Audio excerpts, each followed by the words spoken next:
Imagine me and you. Hey guys, Michael Furlong here for Real Life at 180 Degrees. We were talking about sex and marriage in the last video. As I say, scripture doesn't really talk a lot about dating. Unlike the Big Bang Theory's concept of a loveless relationship prior to the 20th century, we must take a look at sex. Jacob didn't work for Laban for 14 years to have a loveless and passionless marriage. For all you following along in your own Bible, after the 7 years that Jacob agreed to work for Rachel and ended up finding himself married to Leah, he spent the bridal week with her, and then he married Rachel in a promise to work another 7 years. So 14 years in total to marry one woman. And although dating isn't mentioned in Scripture, sex is mentioned a lot. In today's culture, the idea of dating is kind of have as many relations, including sexual relations, as you can in hopes of finding the one. I did a simple Google search that found that 15 to 20% of marriages are classified as sexless marriages.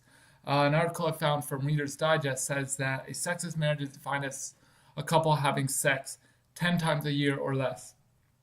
The article begins with a woman saying that she and her husband didn't have sex on their wedding night. She compares it to when they were engaged and would have sex 3 times a week. Now, our friend Apostle Paul speaks very much against sexless marriages. In 1 Corinthians 7, he says, to avoid sinning sexually, you are to be married and have sex. Verses 3 to 5 says, the husband should fulfill his marital duty to his wife, and likewise the wife to her husband. The wife does not have authority over her own body, but yields it to her husband. In the same way, the husband does not have authority over his own body, but yields it to his wife. Do not deprive each other, except perhaps for mutual consent and for a time, so that you may devote yourselves to prayer.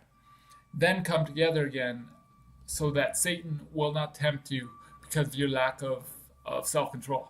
So there it is. Sex is biblically approved. Have it, and have it a lot. All right, that's me. Leave a comment below. Tell me what you think. I'll talk to you later. Bye now. Imagine me and you, I do. I think about you day and night.